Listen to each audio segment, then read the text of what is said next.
नमस्कार, ज्योतिष धर्मक्रम YouTube channel पर आपका स्वागत है।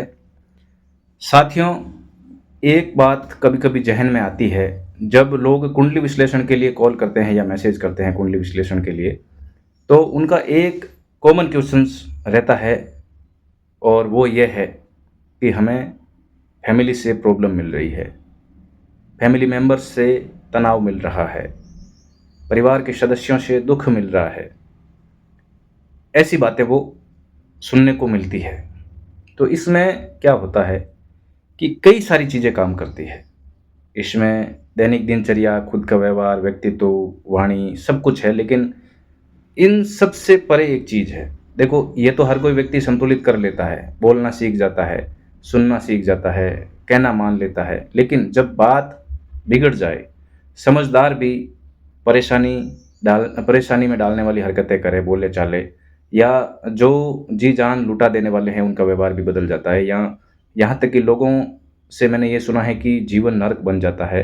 जहाँ अपने होते हैं, वहाँ अपनापन चाहिए होता है, वहाँ पे मतलब परायों से भी, गैरों से भी ज़्यादा बदतर हालात लोग अपने पैदा कर देते हैं। तो वहाँ पे क्या होता है कि रहस्य वैसे तो उजागर नहीं करना चाहिए, लेकिन जब कुंडली दिखाने के लिए लोग इन बातों पर मैसेज करते हैं, तो मेरा भाव है, सभी विद्वान जन हैं, विदुषी महिला भी वीडियो देख रही है, विद्वान विवेकी जन भी इस वीडियो को देख रहे हैं, तो सबका अपना-अपना व्यू है, सबने अपने मस्तिष्क में ज्ञान को संजो के रखा है, विवेक को, तो सबको सब कुछ पता है, लेकिन एक जो व्यू है, थॉट है, रहस्य है, उसको वैसे उजागर तो नहीं करना चाहिए। लेकिन मेरे मन में ये भाव आया है, इसलिए मुझे ये वीडियो बना देना चाहिए, ऐसा सोच करके मैं ये वीडियो बना रहा हूँ। उम्मीद करता हूँ आपको ये वीडियो पसंद आएगा। वीडियो को लाइक कर दिया करें, चैनल को सब्सक्राइब भी कर दिया करें आप लोग, और कमेंट में एक प्यारा सा जय श्री राम लिख करके जाएँ। दोस्तों, जब अपनों से परेशानी मिलती है, दुःख, डिप्रेशन, तनाव, चिंता मिलती है, तो आप सब कुछ प्रयत्न करते हैं कि हालात, स्थितियाँ, परिस्थितियाँ सुधरे, लेकिन वो नहीं सुधरती है, लोग नहीं बदलते हैं। तो हमें इससे क्या सीखने को मिलता है? देखो, जो लोग नहीं मानते हैं वो नहीं मानते हैं, लेकिन जो भुगत रहा है वो सब कुछ मानता है।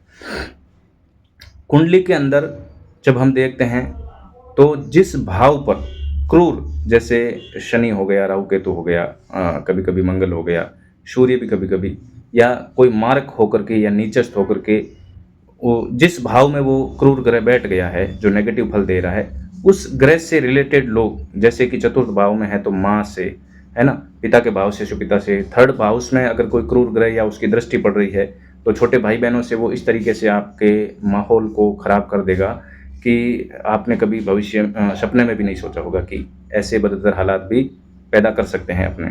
तो ये कुंडली में पता चल जाता है कि परिवार के किस सदस्य से किस प्रकार का हमें रिएक्शन, सुख या दुख मिलेगा। कभी कभी सप्तम हाउस इतना दूषित हो जाता है कि पति और पत्नी का जीवन जो है नर्क समान बन जाता है। तो यहाँ पे क्या होता है, ऋणानुबंध होता है, रहस्य है। मैं आपको छोटी सी कहानी सुनाऊंगा, बड़ी नहीं है, उससे आपको सब समझ में आ जाएगा। सत्युग की बात है, ऐसा ऋषि मुनियों ने सुनाया है, पूर्वजों ने सुनाया है। वो बात कितनी सत्य है या नहीं है, लेकिन उससे जो भाव उत्पन्न हो रहा है, जो लॉजिक निकल के आ रहा है, वो बिल्कुल सही है। चोर थे, सोने चांदी के आभूषण, हीरे मोती जवाहरात, उस समय के जो जो भी मूल्यवान चीज़ें रही, वो चुरा करके ला रहे थे। रात पड़ गई और वहाँ उन्होंने एक किसान के घर पे, मतलब आसपास में शरण ले ली, और उन्होंने सोचा कि रात को यहाँ पे जो बहुत सारी फसलें होती है, किसान के पास धन होगा, तो उस कोठी के पास वो रुक गया। तो उन्होंने रात में देखा कि एक गाय तड़प रही थी उस किसान की, और वो सतयुग में पहले मूक जानवर नहीं होते थे, पशु पक्षी भी बोलते थे, वार्तालाप करते थे। तो वो गाय ऐसा गुनगुना रही थी कि बीमार थी, वो करहा रही थी, और वो गुनगुना रही थी कि इस किसान का मेरे ऊपर 5 किलो दूध अभी और बाकी है, मैं इसका 5 किलो दूध देते ही मैं मेरी पीड़ा से मुक्त हो जाऊंगी। मतलब उस गाय को 5 किलो दूध चुकाना था, इसलिए वो प्राण त्याग नहीं रही थी। चोरों को आभास हुआ कि अरे, ये जानवर होकर के इस प्रकार से पूर्व जन्म के पता नहीं कौन से इनके ऋणानुबंध है कि वो 5 किलो दूध चूकता नहीं कर पा रही है, इसलिए वो मर भी नहीं रही है। मरना भी दुभर हो गया है, जीना तो बड़ी दूर की बात है, मर नहीं सकते हैं जब तक चूकता नहीं करते। तो चोर के मन में विवेक जग गया, उन्होंने धन की पोटली वहीं रखी और अपने सन्मार्ग की ओर निकल पड़े। तो ऐसा ज्ञात हुआ कि उन चोरों के लिए वो जो धन उनके पास में था, किसान से ऋणानुबंध था, इसलिए वो चोर खुद दूसरों से धन, जो भी उनका ऋणानुबंध पूर्ति करके वो धन जो है किसान को लौटाने के लिए वो सारा का सारा धन वहाँ छोड़ के गए। चोरों ने वो ऋणानुबंध उतारा, गाय ने अपने 5 किलो दूध का ऋणानुबंध ले रखा था, वो मर भी नहीं रही थी।